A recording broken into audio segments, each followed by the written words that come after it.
Welcome, Blue Jackets fans, to another edition of Where Are They Now, a 20th anniversary celebration of the names and faces that have made Blue Jackets hockey so memorable over the past 2 decades. This is presented by Huntington Bank, and we welcome in one of the true characters and one of the fan favorites from the early years of the Blue Jackets franchise, a defenseman from Norway, Ole-Kristian Tollefsen. OKT, it's great to have you here. Thanks for doing this. Thank you. Thanks for asking me. It's always fun to talk to a real Blue Jackets, and I miss those days. So it's always nice to talk about it. Yeah, certainly a lot of memories that probably come back. I'm sure fans remember your game and what you brought to the ice on a nightly basis, kind of that passion and that intensity. From your perspective, as you look back at your career in Columbus, what maybe immediately stands out about, his 4 seasons that you spent here? Were drafted by the team back in 2002 and were able to make your NHL debut here and make it here in Columbus. And I think that's the thing. They give me the chance, first of all, by getting drafted, coming out of Norway, and be able to get drafted and have that look all the time. You're invited to the camps and people helping you along the way. When I went over and played juniors in Brandon in the Western League, and I think just the main memory that I sit back with is the opportunity I got and the people around the rink helping me out all the time and wanting me to succeed. And I was lucky enough to get in a good organization that fits me well when I was playing. They needed that kind of player, and that kind of helped too. And I was reading some stories about, your career here in Columbus and when you left and just how tough it was for you to leave and some of the memories you had, some of the relationships you'd made and some of the work you've done with the Blue Jackets Foundation. When you think back at kind of some of those connections that you had, what maybe stands out, because you were a guy that was not only a fan favorite on the ice, but someone who I think also really tried to make an impact in the community as well. That was the thing.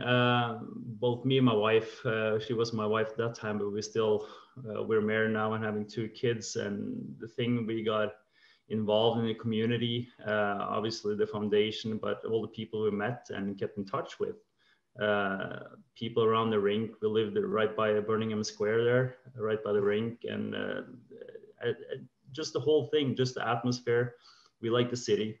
We liked all the players we play with. The staff is awesome, and the fans, they were hardcore fans, but they weren't really rude to you or anything. They just tried to cheer you on, and when you met them at the street, we can chat a little bit and just talk and throw jokes around and stuff like that, and that made me feel home right away.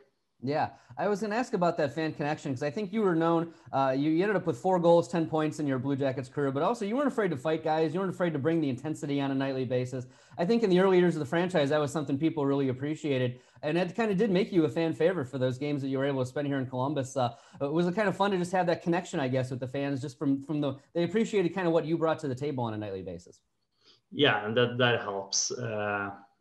When you know that people around you like you, and obviously I didn't do that for the fans, I did it for the team so we could succeed. But obviously that was my style of game. I loved playing that way, and I was lucky enough that the fans in Columbus liked that too. And obviously you try to impress someone in the start, like I was throwing bombs right away and making those big hits and stuff, but it was always fun. It was part of my game. Yeah, for sure. And you I believe you were drafted in 2002. I think your first season was 2005-06, coming out of the lockout here in Columbus. 4 seasons here. So you kind of saw, the franchise building a little bit. You saw this team kind of working its way toward a playoff appearance. You weren't able to play, I think, in the postseason in 08-09, but you were still on the team. Just what was it like to kind of watch this franchise grow in its early years and really become what is now, often a playoff contender? And it was something that kind of started when you guys were really setting down, I guess, the guardrails a little bit, I guess. Yeah, like obviously I started following the team as Knudson got drafted in the entry draft, or not the entry draft, but the mock draft for the franchise. So I always followed the Blue Jackets when I got drafted too. Like you follow, and it was still like a startup team. I would say my first years was still a little bit kind of the startup group, but there was a lot of changes. Like obviously I got drafted the same year as Rick Nash did. The franchise player he was, and the way they changed the game around him and the atmosphere around him. And you can actually see that coming into the building and building that up to making the playoffs for the first time. Yeah. And that was pretty fun to see. And obviously, like I saw a couple of GMs and different coaches, but I think when Hitchcock came in, that was he put a lot of pressure on the group. and what actually a playoff team have to do. I think that was like an eye-awakening for a lot of the guys that was still there, but it was a fun ride. Yeah, you mentioned Rick Nash there. It's funny, I've been doing these interviews, and it seems like if I ask about memorable teammates or people that guys, maybe still have a connection with, the two names that come up are Rick Nash and Jody Shelley. Just for one's a great character and one was a great player, and Rick is still here as well. But if I ask you that question, what are maybe some of the guys that stand out? I don't know if you have a chance to really stay in touch with guys, but are there guys that you really, as you look back, some of the memories that come back that really stand out to you?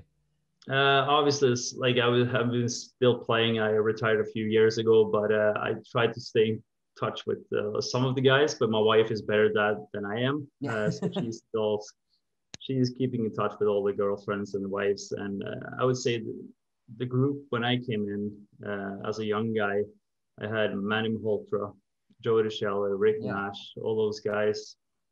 David Borney that had been there for a long time, but they're really good teammates.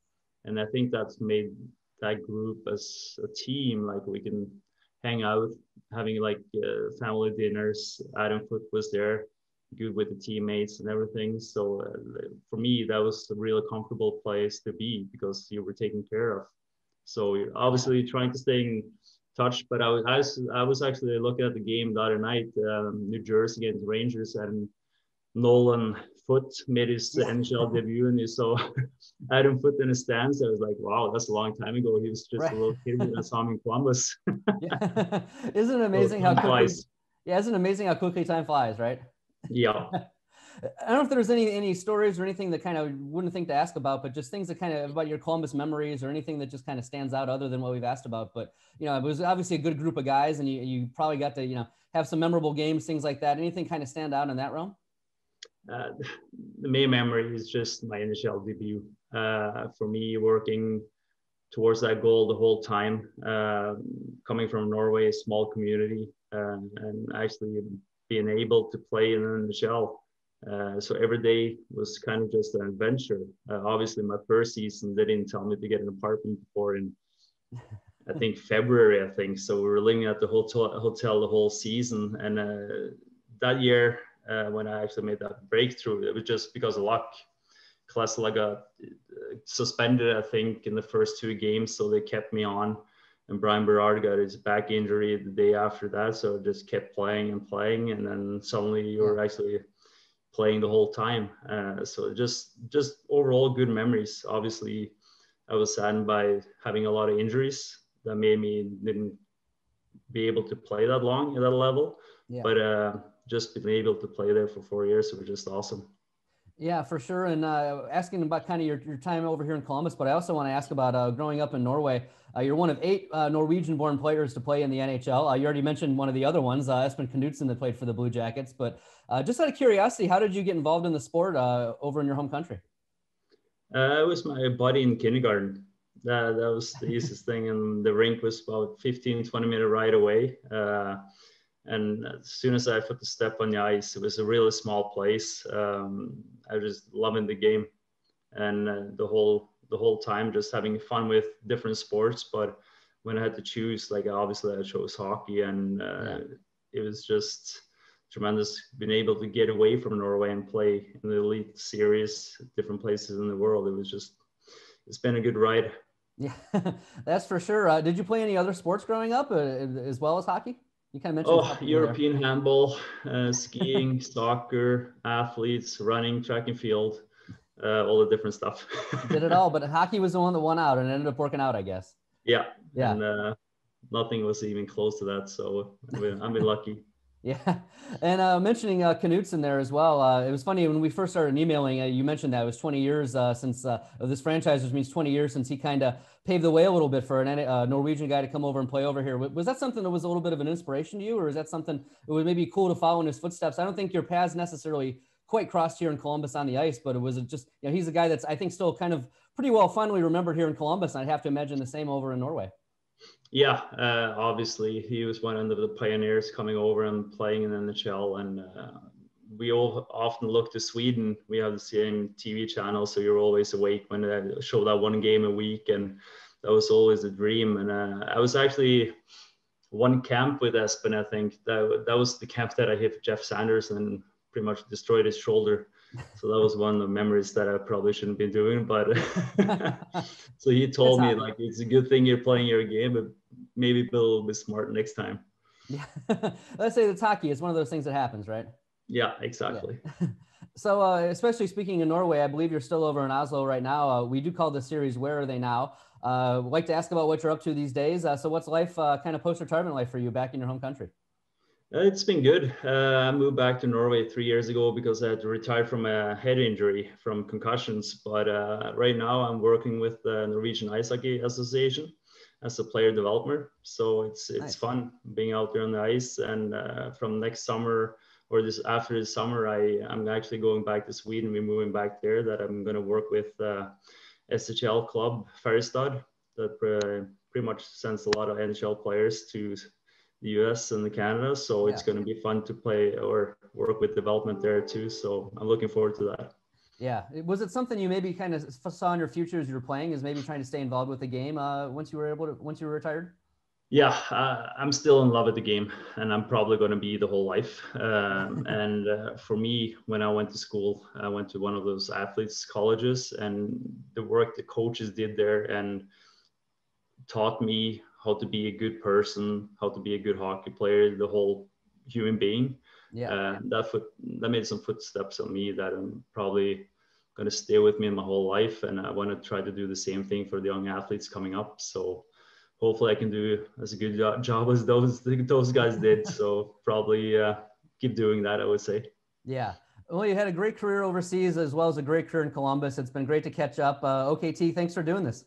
Well, thank you so much for contacting me. It's always fun to talk a little bit of hockey. Yeah, that is for sure. This has been Where Are They Now, presented by Huntington Bank. We've got a bunch of great interviews with former Jackets throughout the season. So stay tuned for the next one. And thanks again to Ole-Kristian Tollefsen. Thank you.